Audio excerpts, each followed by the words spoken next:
Before the first siren ever sounded, Jonah Bell was in his front yard, staring west as if the sky had come looking for him. A wall of clouds was building beyond the county line, still far enough away for neighbors to say there was time, still distant enough for practical people to keep signing papers. Behind him, his daughter Marin had packed his medicine bottles into a cardboard box. The buyer's truck sat near the root cellar. And on the door, a county notice gave them 48 hours to seal that cellar, fill it, and make the place safe enough to sell. To everyone else, it was not family history. It was a hazard. The steps had cracked apart with age. The beams sagged under their own weight. The air below smelled of wet clay and old wood. Marin called it the last unsafe thing, keeping her father tied to a farm he could no longer manage. But Jonah kept saying the same sentence. Do not fill that cellar before supper. Soon, people whispered that he was confused. Some blamed his age. Some blamed the tornado that had taken his wife years before. Even Marin wondered if her father was hearing a warning, or only reliving a memory. Then, late that afternoon, the modern storm sirens went dead. The emergency office called it a relay problem. The radio cut out. Phones buzzed too late. And behind Jonah's house, beneath a wall his daughter had nearly sold away, waited the one passage the county had erased from every public shelter map. Opening it would destroy the sale. But the sky was dropping, and Jonah still had the latch in his hand. If stories about old promises, forgotten places, and people the world was too quick to dismiss still matter to you, stay with this one. Because this is not only the story of a root cellar behind a failing farmhouse. It is the story of a truth buried underground, and the lives depending on one old man remembering how to open it. By 10 that morning, the Bell farmhouse smelled of cold coffee, storm dust, and paper. Marin Bell had set the sale contract in the middle of the kitchen table. Beside it sat 3 prescription bottles, a yellow notepad filled with numbers, and the county notice Jonah had already read twice before anyone stepped through the door. Unsafe subsurface structure. Seal and fill within 48 hours. Owen Voss, the buyer from Elk City, stood near the sink, looking out the window toward the old root cellar behind the house. His jeans were clean, his boots polished, and his smile carried the patience of a man who believed delay should cost someone. I'm not trying to be difficult, Mr. Bell, Owen said, but that cellar has to be filled before closing. My contractor can bring gravel tomorrow. Jonah did not answer. His eyes stayed on the west pasture, where clouds had begun to stack low and green along the horizon. Marin touched the notepad with 2 fingers. Dad, she said softly, because 2 strangers were listening. We talked about this. The offer pays the hospital balance.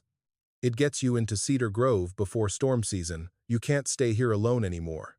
I'm not leaving before supper, Jonah said. Owen glanced at Marin. It was only one look, but it embarrassed her more than laughter. It said he understood. It said old men got confused. It said decent people should be kind, patient, and keep moving. By the back door, Deputy Code Inspector Ellis Pritchard cleared his throat. Mr. Bell, the cellar steps are unstable. The rear wall is displaced. If someone goes down there and gets hurt, the county has liability concerns. Jonah turned from the window. That cellar was built before your grandfather was born. Yes, sir, Ellis said. That's part of the problem. Owen let out a small chuckle. Not loud, not openly cruel, just enough. Enough to make Jonah's years sound like a weakness. Enough to make the old boards, the old door, and the old ways of watching the sky seem foolish before younger men with clipboards and closing dates. Marin closed her eyes. Jonah had heard that kind of sound before. Men laughed at old wells, old barns, old storm doors, and old warnings. They laughed until the lights failed, until the road washed out, until the wind came so hard it took language from their mouths. He slid the county notice back across the table. You can fill it after supper, he said. Not before. Dad, please. No. The word was quiet, and because it was quiet, it was harder to fight. Owen straightened. Mrs. Bell, I need to be honest. If this delays the transfer, I'll have to reconsider the terms. Marin's face flushed red.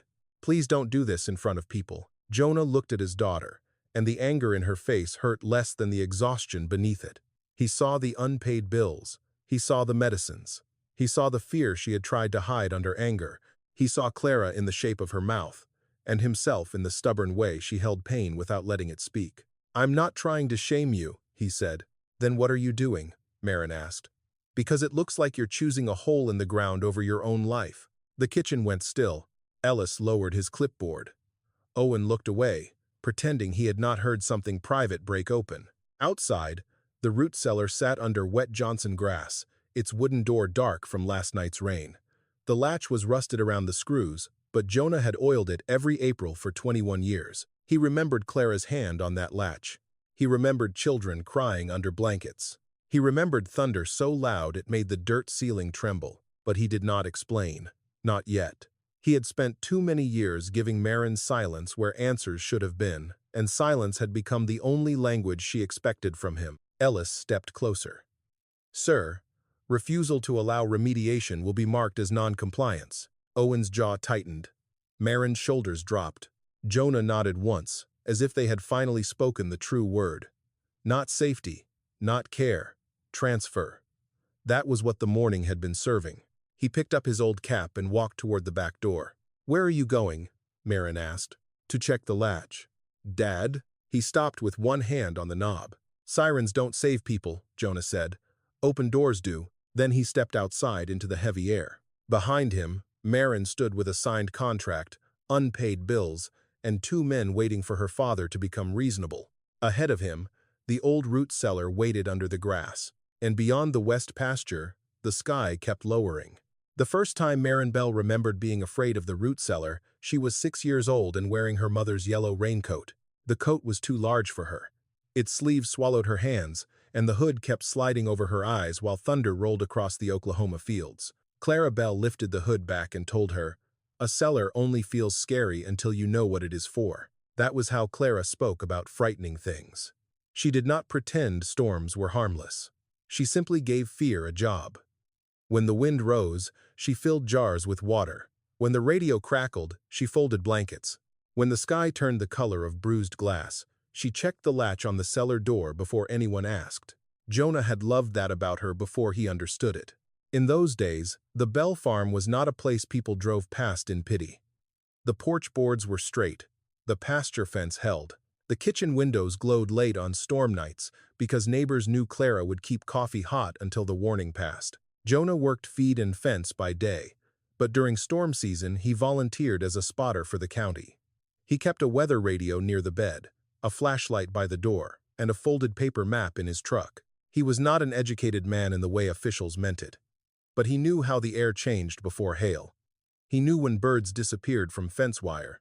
He knew the strange stillness that came before a storm became a thing with teeth. Clara trusted that knowledge. More than that, she added to it. While Jonah watched the roads, she watched the people. There were families along Bell Road with no basement, no truck that always started, no money for a proper storm shelter. Some were elderly, some had babies. One family lived in a trailer that rocked in ordinary wind.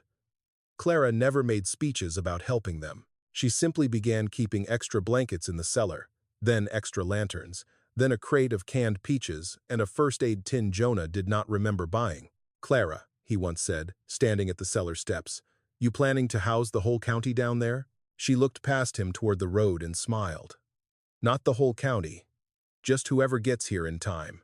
That sentence stayed with him long after the person who said it was gone. Marin grew up inside that rhythm. In spring, her father cleaned gutters and checked the truck battery. Her mother swept the cellar and tested the latch with one firm pull. Storm season meant boots by the door, coffee in the pot, and her mother's hand guiding her down into cool clay darkness while rain hammered the yard. Then came the night no one in the Bell house learned how to talk about. Maar was eleven. The afternoon had been hot enough to make the windows sweat. Jonah had gone out as a volunteer spotter before supper because the county radio said the worst rotation was building west of the county line.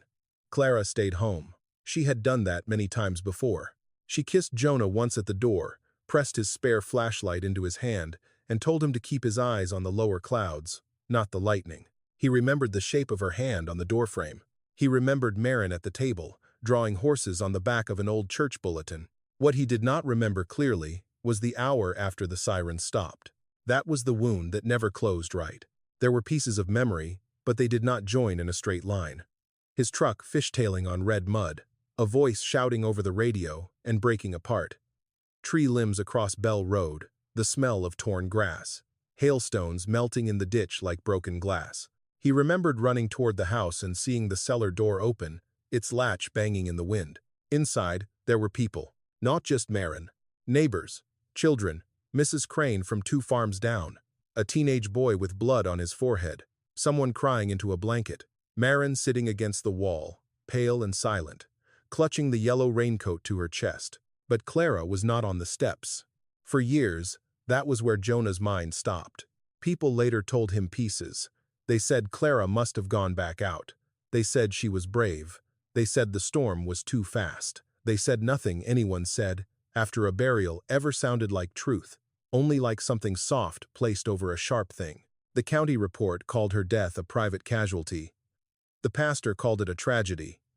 Jonah called it his fault, though he rarely said the words aloud. After the funeral, Marin stopped going into the cellar. Jonah did not force her. Children have the right to turn away from rooms that hold too much. But he never turned away. Every April, before the first bad weather rolled in, he walked behind the house with an oil can, a broom, and Clara's old flashlight. He cleared leaves from the door. He worked oil into the latch. He checked the hinges. People thought it was grief. But grief alone does not keep a latch moving for 21 years. Guilt does. Promises do. So does the fear that one day the sky will lower again, and the only thing between the living and the dead will be a door someone was foolish enough to fill with gravel. That morning, as Jonah stood outside while Marin and the others waited in the kitchen, he touched the same latch Clara had touched. The metal was cold under his fingers. Behind that door was not only a room, it was the last place his wife had been alive in the story people told, and the first place where that story had never felt complete. To understand why Jonah would not let it be buried, someone would have to look at the cellar itself not as a hole in the ground, but as the object everyone had misunderstood for years. To Marin Bell, the root cellar had always been the ugliest part of the farm. The house still had shape, even in its decline. The porch leaned, but it was still a porch. The barn roof sagged, but it still threw shade. The pasture had gone thin in places, but after rain, it still remembered how to turn green. The cellar did not remember anything beautiful. It sat behind the house like a wound the ground had failed to close. Johnson grass grew over the sloped roof.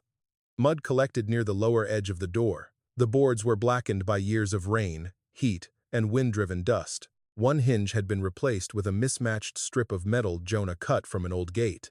The iron latch looked too small to hold anything important, and too rusted to be trusted with anything alive. Marin saw danger.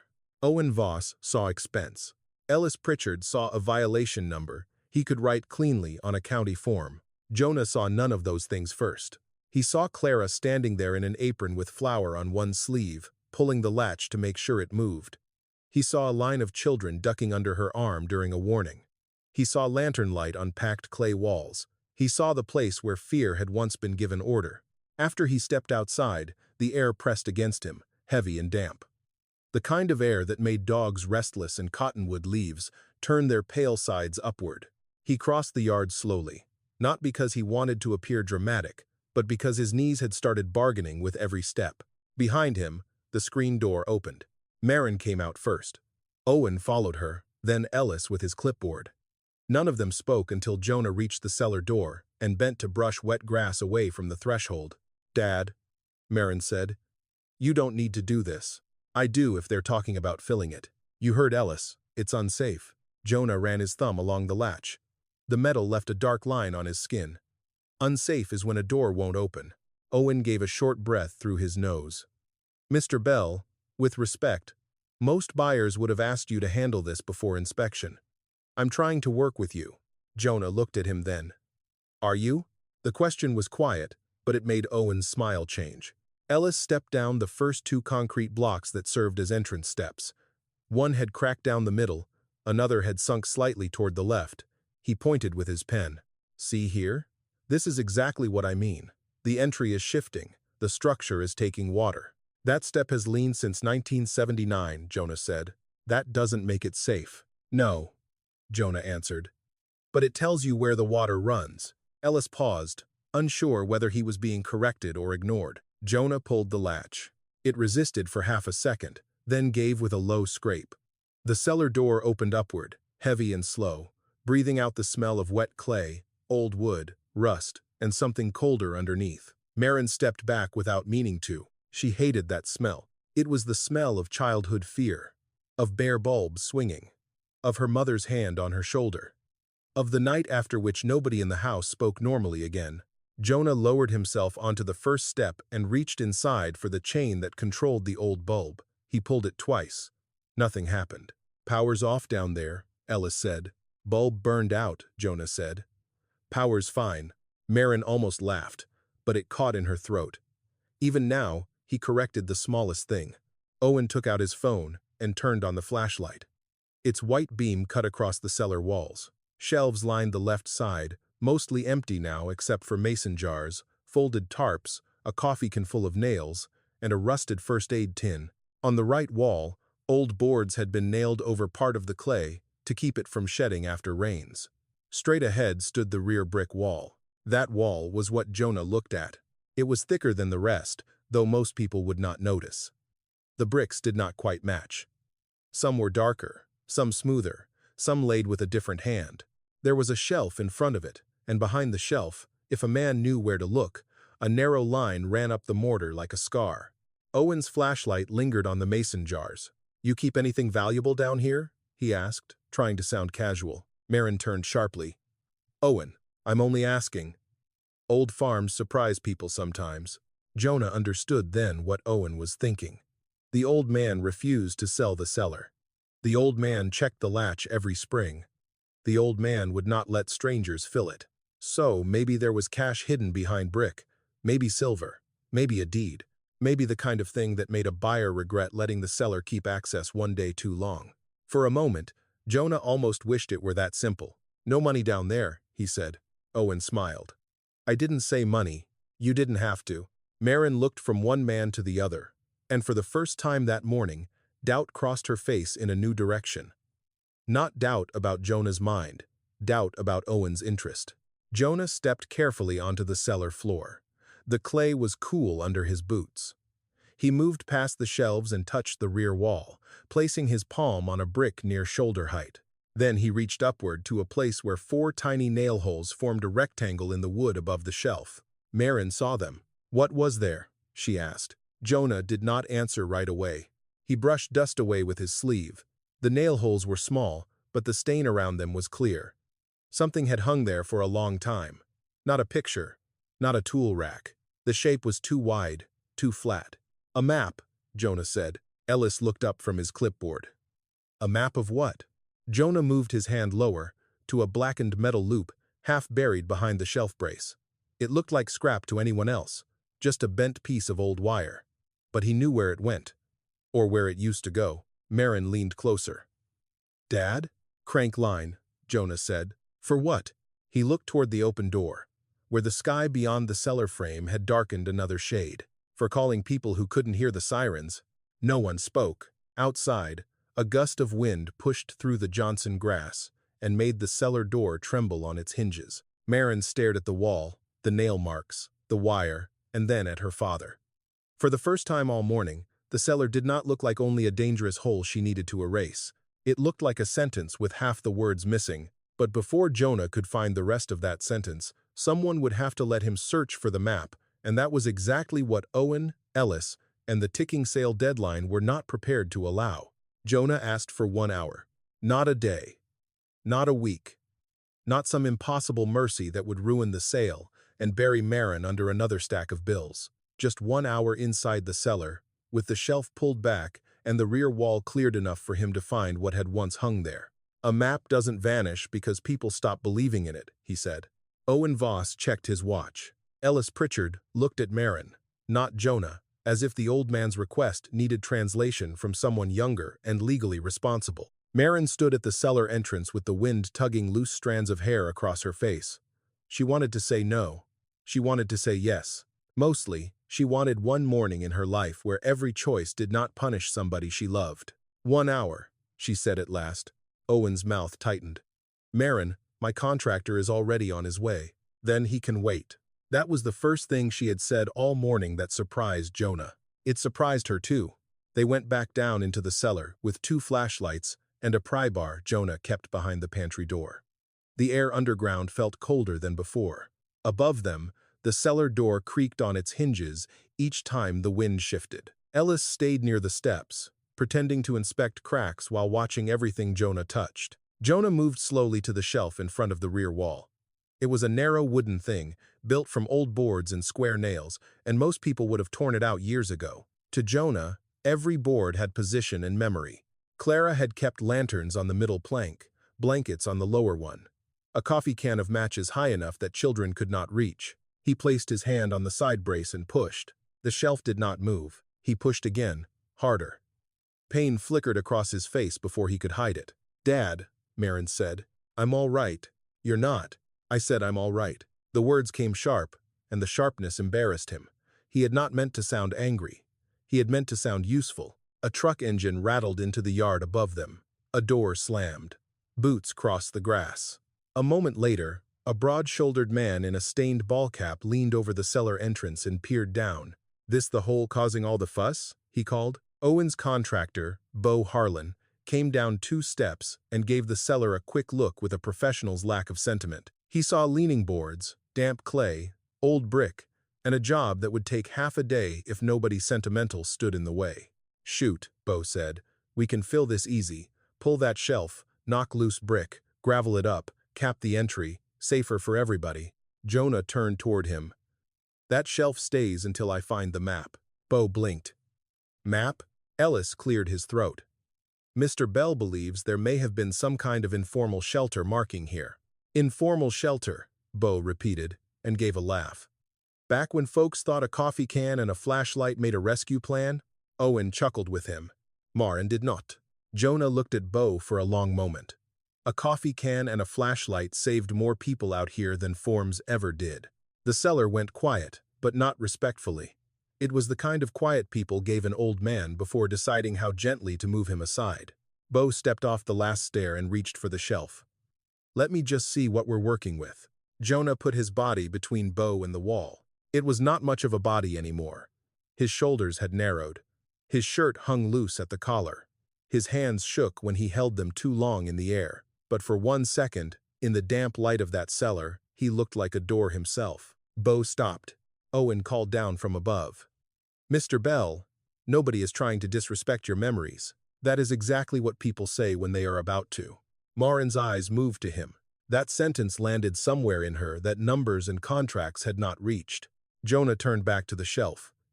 This time, he set the pry bar under the side brace and pulled. The wood groaned. Dust fell. Something behind the shelf gave a faint metallic tick. He heard it. Marin heard it too. "What was that?" she asked. "Line bracket," Jonah said, breathing harder now. He shifted the pry bar lower, trying to free the brace without breaking it. His hands did not obey him. The left one cramped. The right one slipped. The pry bar clanged against the brick, and Jonah stumbled back into Marin's arm. For a frightening second, his weight was not his own. "Enough," Marin said. "No. Dad, enough." He tried to pull away, but his breath had gone thin. His face had lost color. Bo looked uncomfortable now, which was worse than mockery. Mockery at least admitted there was a fight. Pity made Jonah feel already buried. Owen came down 2 steps, phone in hand. "Marin, I need a decision. My revised terms expire at noon tomorrow if the cellar isn't cleared. I'm not trying to pressure you, but I can't inherit a legal mess because your father thinks a missing map is hiding behind rotten lumber."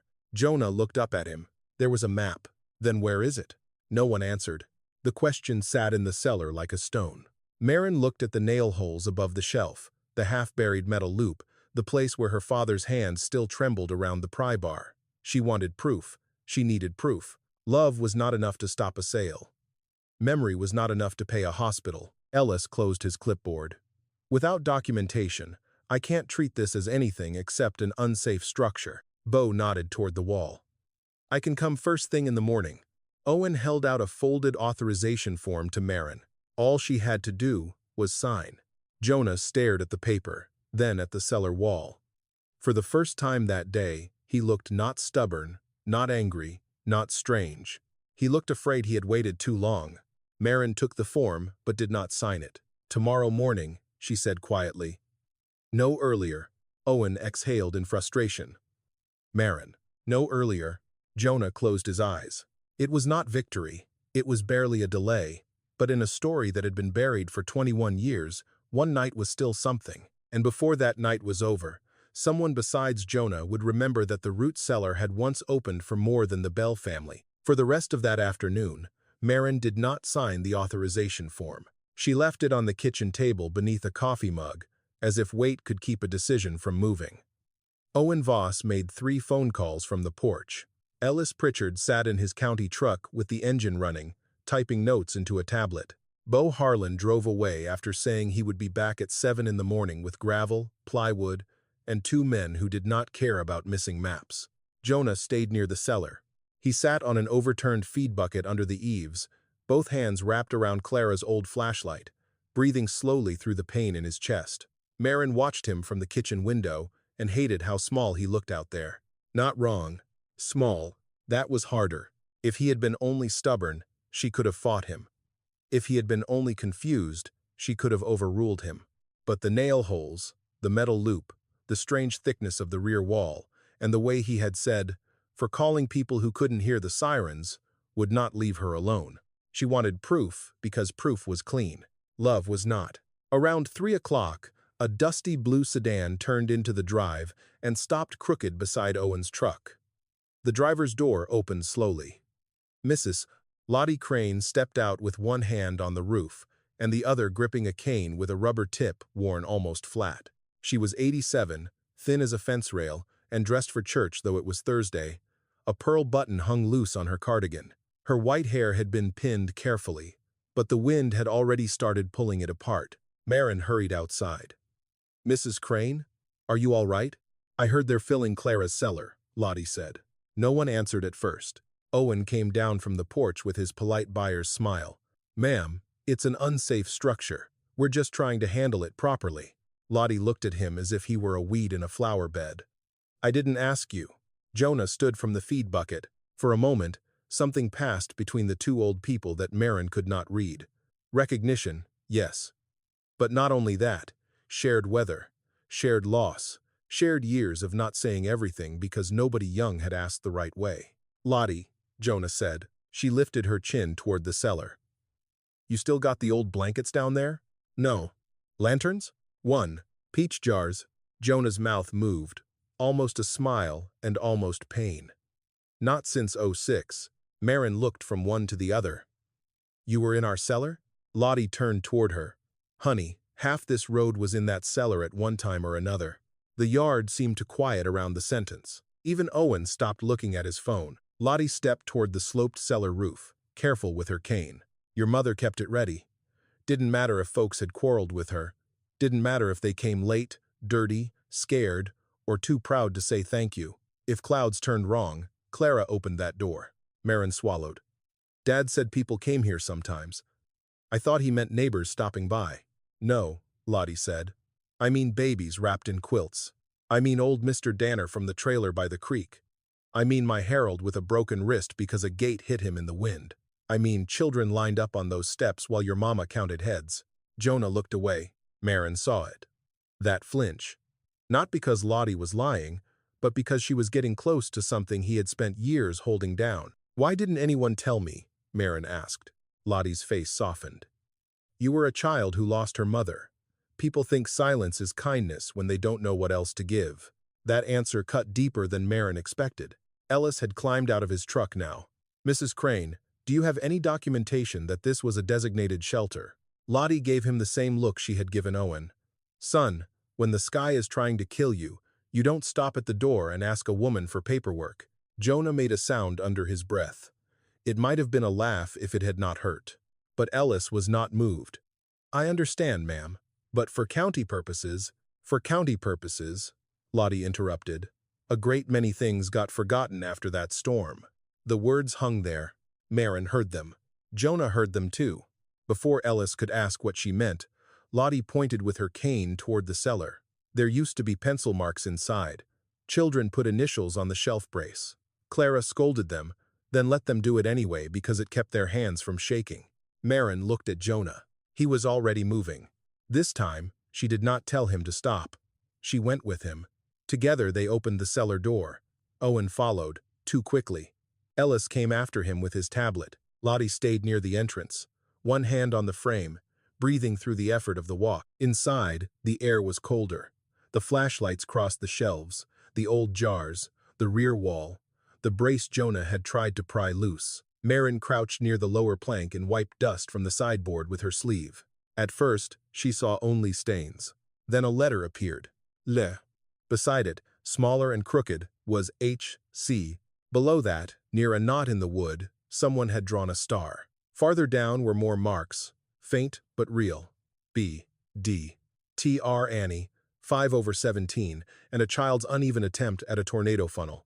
Marin touched the names with 2 fingers. They were not proof in the way Ellis wanted proof. They were not a map. They were not a county seal or a stamped record. But they were something. They were hands. Small hands, scared hands, living hands. Her voice changed when she spoke. These were children. Lottie nodded from the steps. Some of them have grandchildren now. Owen shone his flashlight farther along the shelf, then toward the rear wall. Initials don't make this public property. No, Jonah said. But they make it a lie to call it just mine. Outside, a phone buzzed, then another, then Marin's. A weather alert lit her screen. Tornado watch upgraded. Severe rotation possible before evening. The kitchen radio, still audible through the open back door, crackled with static and then went quiet. Ellis looked at his tablet. That's odd. Signal just dropped. Jonah turned toward the rear wall. The old metal loop behind the shelf seemed darker now in the flashlight beam, as if the cellar itself had been waiting for someone else to remember before it showed them the next piece. Marin stood slowly. For the first time since the sale papers were signed, she did not look at the cellar as something keeping her father trapped in the past. She looked at it as something that might have been trying to warn them all along. And if the initials were real, then maybe the missing map was real too. Marin did not ask her father to sit down this time. That was the first thing Jonah noticed. After the weather alert came through, she stood in the cellar with the flashlight in one hand and her phone in the other, looking from the children's initials to the rear wall, then back to the old shelf brace. The form Owen wanted her to sign was still on the kitchen table. The bills were still there, the sale was still hanging over them, but something in her had shifted. Not enough to call belief. Enough to call doubt. Where would Clara have kept it? Marin asked. Jonah looked at her. The map, she said. If there was one. The word if still hurt, but less than no. Jonah turned slowly toward the shelves. Not in plain sight. Not after that night. Lottie Crane lowered herself onto the second step and gripped the railing with both hands. Your mama had a coffee can, she said. Blue one, had white flowers on the side. She used to keep clothespins in it. Marin shone her light across the shelves. There were 3 coffee cans. One rusted red, one with roofing nails, and one old blue can shoved high on the back plank, where dust had gathered around it like insulation. That one? Marin asked. Lottie squinted. Might be. Jonah reached for it, but his hand trembled before he got close. Marin saw the tremor and stepped in before pride could turn it into another argument. I'll get it. She climbed onto the lower shelf carefully, stretching one arm upward. The wood complained beneath her weight. Owen, standing near the entrance, started to say something about safety, but she shot him a look that stopped him cold. Her fingers closed around the can. When she pulled it down, dust fell over her sleeve. The lid had been sealed with 2 strips of yellowed tape, so old that the edges had curled. Across the top, in Clara's handwriting, were 3 words. Not for jars. Marin stared at them. It was such a small thing. Practical. Ordinary. Exactly the kind of note her mother would have written so no one used the wrong can for peaches or beans. And yet, the sight of those letters made Marin's face change more than any speech Jonah could have given. She opened the can slowly. Inside were a folded cloth, a pencil stub, 3 rusted safety pins, and a roll of paper tied with faded blue thread. Jonah stopped breathing for a moment. Marin untied the thread. The paper resisted at first, stiff from age. She laid it across the middle shelf while Jonah held one flashlight, and Ellis, despite himself, stepped closer with another. The map was not large. It had been drawn by hand, but not carelessly. Bell Road curved across the page in pencil. Farmhouses were marked by small squares. Ditches were drawn in blue. Beside some properties were circles with numbers. Near the Bell house was a dark square. Beside it, in careful block letters, were the words, Bell Road Auxiliary Shelter, Number 3. No one spoke. The wind moved over the open cellar door with a low moan. Marin touched the words with one finger. Auxiliary shelter? Jonah's voice was rough. For folks without basements, folks too far from town, folks who couldn't get to the schoolhouse in time. Ellis leaned closer. His official confidence had thinned. This isn't a standard county form. No, Jonah said. It was made before standard forms remembered people lived outside town. Lottie nodded. There were more than 3. Danner's place had 1. Old Mason's storm pit had 1. Bell's was the strongest. Owen folded his arms. A hand-drawn map doesn't prove legal designation. Marin looked up at him. It proves my father didn't invent it. That silenced him. For Jonah, the sentence landed harder than he expected. He had not known how badly he needed to hear his daughter say that. Not that he was right, not yet. Just that he had not invented it. Ellis took a picture of the map with his tablet. I can check county archives. No, Jonah said too quickly. Everyone looked at him. The old fear had risen in him before he could stop it. The fear of offices, files, men who smiled while making things disappear. A fear he had carried so long it felt less like memory and more like bone. Marin caught it. Dad? Jonah looked at the map instead of her. Call emergency management. Ask about auxiliary shelters on Bell Road. Ellis hesitated, then made the call from the cellar entrance where the signal was strongest. He put it on speaker at Marin's request. The first 2 rings sounded normal. The third clicked into a recorded menu. Then a woman answered. Washburn County Emergency Management. This is Diane Mercer. Ellis identified himself and explained that they had found an old map referring to Bell Road Auxiliary Shelter Number 3. There was a pause. Not long. Long enough. I'm sorry, Diane said. There is no active or archived county designation under that name. Ellis looked at the paper. Could it have been informal? Volunteer maintained? Our public shelter records do not list any Bell Road auxiliary site. Jonah closed his eyes. Marin leaned toward the phone. This is Marin Bell. My mother was Clara Bell. This map was in our root cellar. Another pause. This one was different. I understand, Diane said carefully, but a hand-drawn document found on private property does not establish county recognition. With severe weather possible, I recommend following current approved shelter guidance. Lottie's mouth tightened. Current guidance won't help folks 5 miles from town if the sirens fail again. The word again changed the air. Diane's voice cooled. Ma'am, I'm not sure what you mean by that. Jonah opened his eyes. He knew then. The map had not simply been misplaced. The record had not faded naturally with time. Someone on the other end of the county's long memory knew exactly which door they were talking about, and exactly why it was safer to pretend it had never been marked. Before anyone could speak, Marin's phone buzzed. Then Ellis's tablet. Then Owen's. A county alert appeared across all 3 screens. Scheduled siren test postponed. Relay issue under review. Outside, the sky had gone darker than afternoon had any right to be. Ellis looked toward the west. That's not good. Jonah rolled the map carefully, but Marin stopped him. No, she said. She took a picture of the words Bell Road, Auxiliary Shelter Number 3, and sent it to herself, then to Lottie, then to Ellis, before anyone could ask her not to. Owen saw her do it. His face changed. Not fear of weather. Fear of complication. Marin looked at the rear wall, then at the old crank line, then at her father. For the first time, the story was no longer only about whether Jonah could keep a cellar. It was about why the county needed that cellar forgotten. And before sunset, the people who wanted the map dismissed would arrive at the farm to make sure it stayed that way. Diane Mercer arrived at the Bell farm 28 minutes after Marin sent the picture of the map. She came in a county SUV with the emergency management seal on the door and a yellow light bar on top that was not flashing. That detail bothered Jonah. If the weather was worsening, if the siren relay was under review, if the county truly believed public safety came first, the light should have been flashing.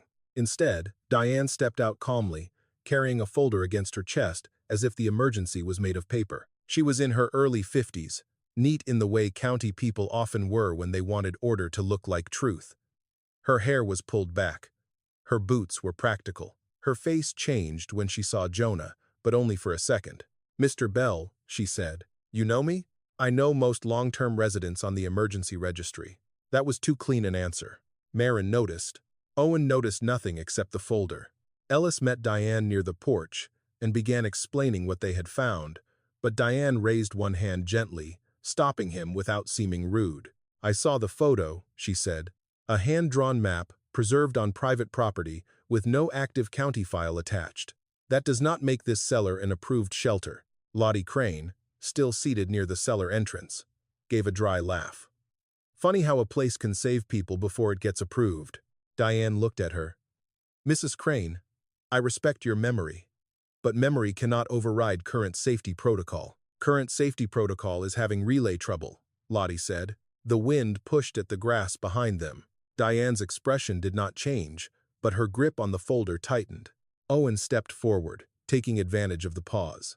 "Miss Mercer, I'm the buyer under contract. I need to know whether this discovery affects transfer." "It should not," Diane said, "unless someone attempts to represent the structure as a public shelter without authorization." Marin looked at her sharply. "What does that mean?" "It means," Diane said, turning to her, "that if you invite neighbors into an unsafe private structure during severe weather, and someone is injured, liability could become very complicated." Owen spread both hands as if the point had been settled. "That's what I've been saying." Jonah looked at Diane. "People came into that cellar before. I'm not disputing that neighbors may have used it informally. It had a number." Diane opened her folder. "Mr. Bell, many rural families drew storm maps. Many churches and farms had informal gathering points. That does not prove county designation." Marin stepped closer. "Then why did you pause when I said my mother's name?" For the first time, Diane did not answer immediately. The sky pressed lower. Somewhere far off, thunder moved without a sharp edge, more like furniture being dragged across the floor of heaven. Owen checked his phone again. "Marin, I'm sorry, but this is getting beyond what I agreed to. If the property becomes tied up in a safety claim or historical dispute, I can't proceed at the original price." Marin's face went pale. "You said the offer was firm." "It was firm based on clear title and no unresolved site issues." "This is not a site issue. This is my family." Owen lowered his voice. "Your father needs care. You told me that yourself. Cedar Grove requires deposit by Monday, doesn't it?" The sentence struck exactly where he meant it to. Jonah turned on him. "Leave her out of it. She brought me into it when she signed the contract," Owen said. Marin did not speak. The anger in her face had nowhere clean to go. Owen was using the truth cruelly, and that made it harder to dismiss. The bills were real. Jonah's pain was real. The sale was real. So was the map in her phone. Diane saw the fracture and stepped into it. "Mrs. Bell," she said carefully, "the safest course is to proceed with remediation. If severe weather arrives, you should go to the approved shelter at the high school or the county annex." Lottie's cane struck the ground once. "High school is 12 miles from here," Diane replied. "Then leave early." Jonah looked toward the west pasture. Too late for some. No one had an answer to that. A gust hit the yard hard enough to slap the screen door against the farmhouse. Ellis's tablet chimed, then froze. He tapped the screen twice. "Signal's dropping again," he muttered. Diane's radio crackled on her belt. A man's voice came through broken static. "Mercer, relay board, still unstable. North Ridge siren not responding. Repeat, North Ridge not." The radio cut out. Everyone heard it. Diane switched the volume down. Too late. Jonah stared at her. "North Ridge covers Bell Road." Diane closed the folder. "We are monitoring the situation. You said the current system was enough. I said people should follow approved guidance. Guidance doesn't make sound when the siren dies." Marin looked at Diane then, really looked. "Did this happen before?" Diane's mouth tightened. Jonah felt an old coldness move through him. Not from the storm. From recognition. 21 years ago, after Clara's funeral, he had sat in a county office while a man with Mercer's last name told him the report was final. Private casualty. No county shelter designation. No equipment failure confirmed. No basis for appeal. Jonah had been younger then, but grief had made him easier to move. He had Marin to feed, a farm note to protect. Survivor benefits, he was told, could become complicated. He had signed silence without understanding how long silence lived. Now Diane stood in his yard with the same careful voice. "Who was emergency director when Clara died?" Marin asked. Diane did not look at Jonah. "My father," she said. There it was. Not the whole truth, but the first door opening. Owen exhaled impatiently. "This has nothing to do with the sale," Jonah answered without taking his eyes from Diane. "It has everything to do with why that cellar got erased." Diane's face hardened. "Mr. Bell, I would advise you not to make accusations during an active weather event. Risking me waste storm time proving what you already know." The words surprised even Jonah. Marin heard them differently than she would have that morning. This was not an old man clinging to a hole. This was her father speaking to a wall that had once been built out of offices, reports, and fear. Another alert hit their phones. Tornado warning possible.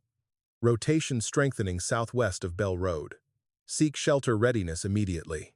Readiness, Lottie said bitterly. That's a pretty word for a locked door. Marin looked at the cellar, then at the house, then at the map photo on her phone. The sale contract was still inside. The authorization form was still unsigned.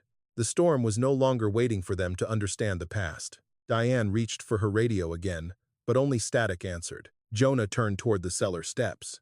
"Marin," he said, quieter now, "there's more behind that wall than a map." She looked at him. For the first time, he saw the question she had been too afraid to ask since she was 11. "What happened to Mom?" Jonah's hand closed around Clara's old flashlight. The wind rose, and the truth he had spent 21 years surviving was about to become the only thing that could get them through the storm. Jonah did not answer Marin right away.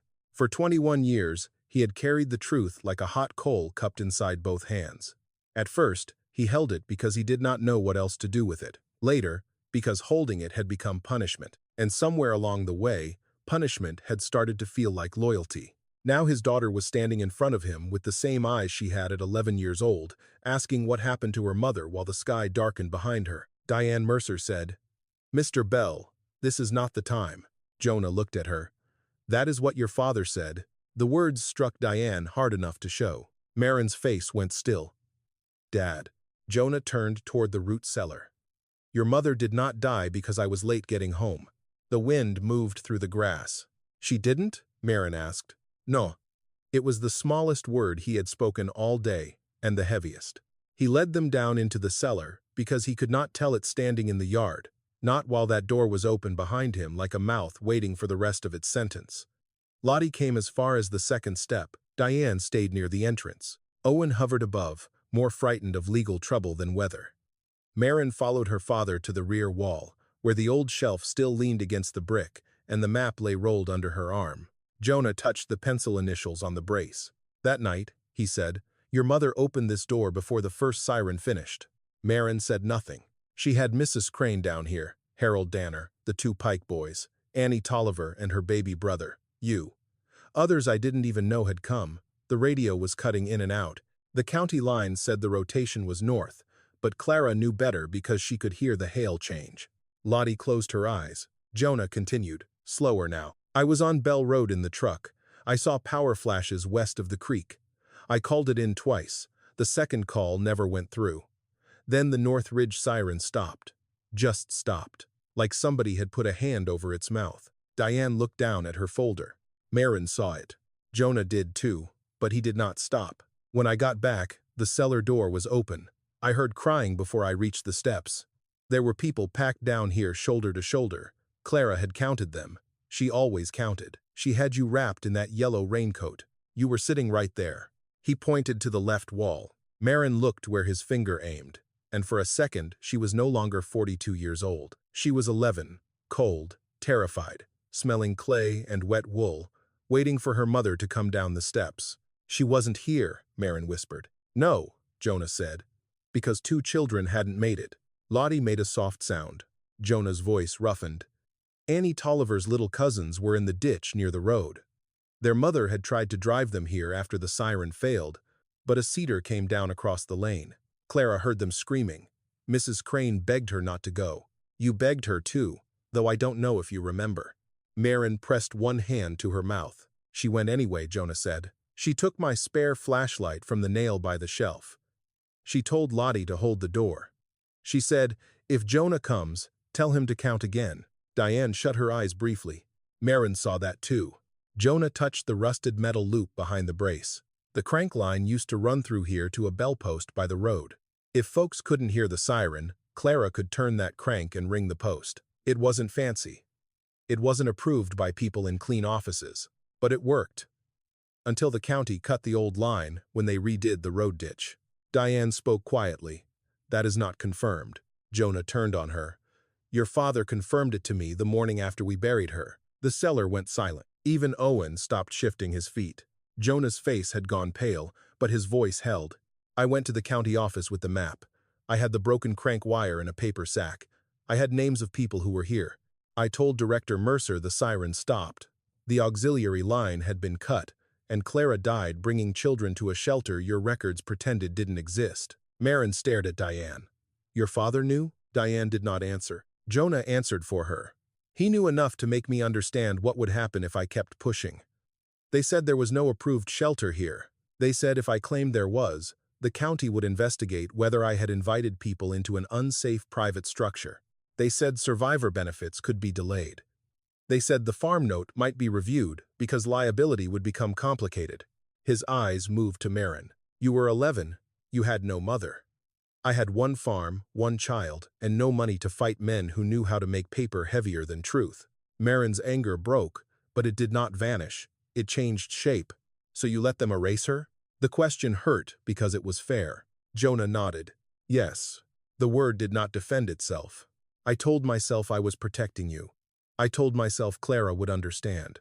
I told myself keeping this cellar ready was enough. But every year I oiled that latch, I knew it wasn't enough. I kept the door moving, but I let her name stay buried." Lottie wiped her eyes with the heel of her hand. Diane finally spoke. "My father's files were sealed after his retirement." Jonah looked at her. "Files don't seal themselves." The emergency radio on Diane's belt hissed, then spat fragments of a voice. "Rotation confirmed. Southwest. Bell Road corridor. North Ridge still offline." Marin turned toward the open door. Outside, the world had gone the color of old metal. The truth had consequences now. Not someday, not in court, not in a county archive. Now, Clara had been erased from the report. The family she saved had lived without knowing who held the door open. The county had kept using a warning system with a blind spot, and Jonah had paid for Marin's childhood safety by letting his wife's courage be written down as an ordinary death. Marin walked to the rear wall and placed her palm beside her father's. "What's behind it?" she asked. Jonah swallowed. "The old extension. If it hasn't collapsed. Big enough for people? Maybe. How many?" He looked at the cellar steps, at Lottie, at Diane, at the darkening slice of sky beyond the door. "If we open it in time," he said. Enough. Above them, someone shouted from the yard. A pickup had stopped at the end of the drive. Then another. Neighbors were arriving because phones were failing, sirens were silent, and old memory traveled faster than official warning. Marin took the pry bar from the floor. This time, she did not ask whether breaking the wall would ruin the sale. She asked, "Where do we start?" The first neighbor through the yard was not young enough to run. Harold Danner's son came limping up the drive with his wife under one arm and a little girl pressed against his side. Behind them came the Tolliver family in a pickup with one headlight, then a mother from the trailer near the creek, carrying a baby wrapped in a bath towel. More headlights appeared through the dust and wind, stopping crooked along the fence because nobody trusted the road past the pasture anymore. No siren had sounded. That was the thing everyone understood without saying it. Phones had buzzed late. Radios had cut out. The sky had turned mean before the official warning found half the houses on Bell Road. So they came where their parents and grandparents once came, not because county guidance told them to, but because memory did. Marin stood inside the cellar with the pry bar in both hands. Her father pointed to the rear wall. "Not the center. Left side. 3 rows below that dark brick." "How do you know?" "Because Clara hated wasted strength." There was no time to understand the answer fully. Marin set the pry bar into the mortar and pulled. The first brick did not move. She pulled again, harder. The metal slipped and scraped her knuckles. Pain shot up her hand, but she did not stop. Jonah tried to step forward, and she shook her head without looking at him. "No," she said. "Tell me where. I'll do it." For a moment, Jonah could not speak. All morning, he had thought he was fighting his daughter. Now, she was standing where Clara once stood, not behind him, not against him, but beside the door that had been waiting for both of them. "Lower," he said. "There's an old seam." Beau Harlan, the contractor, appeared at the cellar entrance with rain on his cap and fear finally stripped of arrogance. He looked at the people crowding the yard, then at the wall. "That brick won't come clean," he said. Marin glared at him. He held up both hands. "I'm saying you need a hammer." He turned and shouted up the steps. "I've got tools in the truck." That was the closest thing to an apology Beau Harlan knew how to offer, and it was enough. 2 minutes later, he was beside Marin with a short-handled sledge, striking where Jonah pointed. Dust filled the cellar. Mortar broke loose. Children cried on the steps. Lottie Crane sat near the doorway, counting people under her breath the way Clara once had. "One more," Lottie called. "Let the mother with the baby down first." Diane Mercer stood frozen for too long. Then her radio crackled again. "Mercer. North Ridge offline. Repeat. Offline. Visual rotation near Bell Road." She looked toward the open cellar door, toward the families pressing into the yard, toward Jonah Bell and the wall her father's report had helped bury. Something in her face changed. Not enough to erase the past. Enough to choose differently in the present. She pulled the radio from her belt, changed the channel, and spoke in a voice Marin had not heard from her before. "This is Diane Mercer, Washburn County Emergency Management. Bell Road residents unable to reach town shelter, proceed to Bell Farm root cellar if closer. Auxiliary shelter access confirmed. Repeat, Bell Farm root cellar access confirmed." Owen Voss spun toward her. "You can't designate my contracted property as a shelter." Marin turned from the wall, dust on her face, blood at her knuckles. "It is not your property yet. Marin, think about what you're doing. The sale. The sale can wait. The value won't." She looked at him then, and the last piece of mourning shame fell away from her. "Then, let it lose value." Owen stared at her as if she had spoken a foreign language. Maybe she had. It was the language of people who had finally found something worth more than the number on a contract. The wall gave a deep crack. Beau stepped back. Marin struck once more, and 3 bricks fell inward, not into solid dirt but into darkness. Cold air moved through the opening. It carried the smell of clay, old roots, and space. Jonah lifted Clara's flashlight. The beam reached through the broken wall and found a narrow passage braced with old timber. Some boards had bowed. Some dirt had sifted down from the ceiling. But the passage was there. The extension was real. A sound went through the cellar, not a cheer, not relief exactly, but the breath people make when the world proves it had been lying to them. Jonah touched the edge of the broken wall with one hand.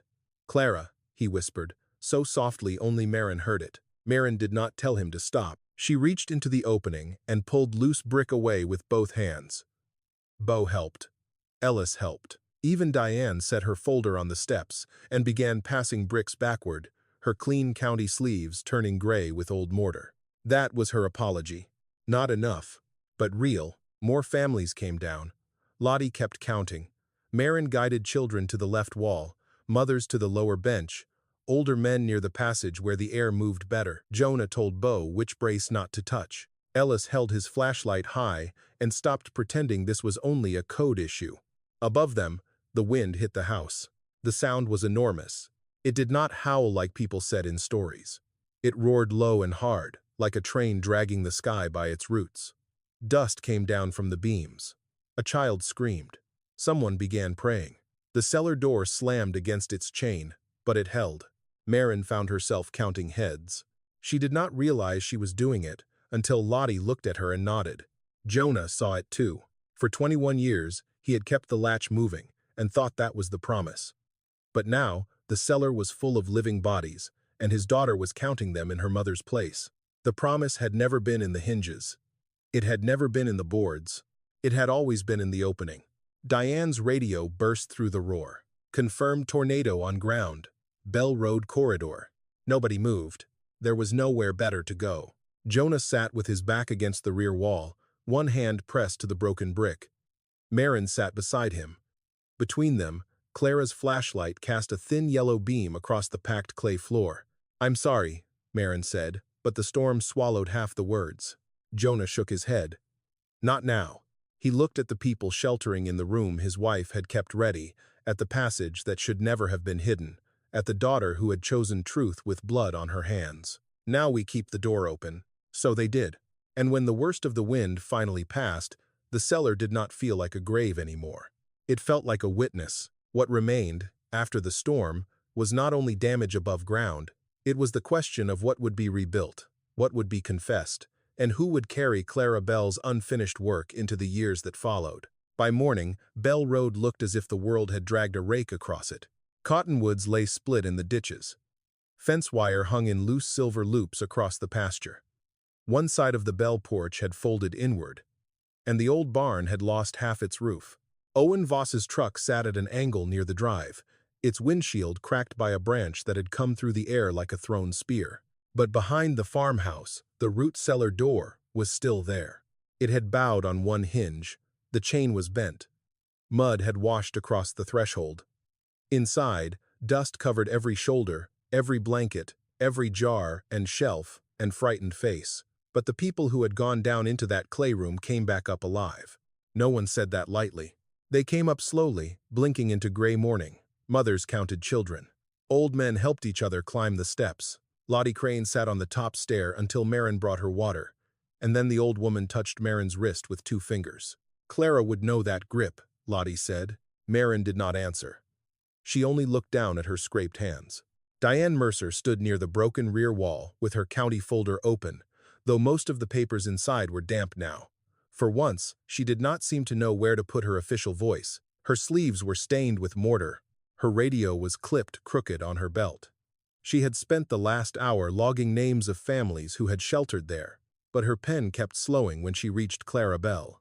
Jonah watched her from the lower step. He did not forgive her father through her. That would have been too easy, and grief was not a debt a daughter could pay for a dead man. But when Diane finally said, "I'll open the file review," Jonah believed she meant it.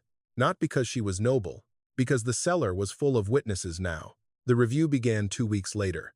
Not with a parade, not with speeches on courthouse steps. It began with scanned maps, old maintenance reports, and a box of Mercer files Diane brought from her father's garage after 3 nights of not sleeping. There was no single page that confessed everything. Truth rarely arrives that kindly.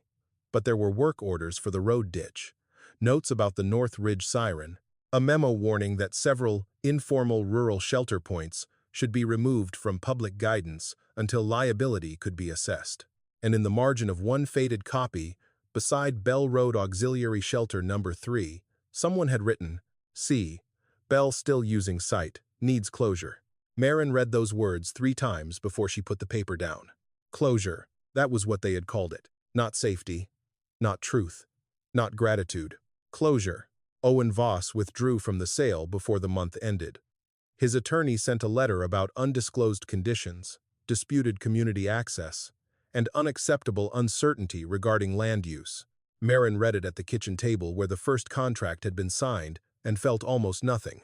The medical bills did not disappear. Jonah did not become young. The porch still needed repair, and Cedar Grove still called twice asking whether they should keep his application active. But the farm was no longer simply a failing property, and the cellar was no longer something Marin could sell without hearing the names inside it. County crews came in late summer, not to fill the root cellar, but to brace the old extension with new timber and install a second exit through the slope near the pasture fence. Jonah watched every board. He corrected 2 measurements. He made one young worker take a brace down and reset it because, as he said, storms don't care how close you almost were. The young worker listened. That mattered to Jonah more than he admitted. Marin began learning the map in September. At first, she did it badly. She confused creek bends. She mistook section lines for fence lines. She could not understand how Jonah looked at cloud base and ditch water and knew what direction trouble would choose. He never mocked her.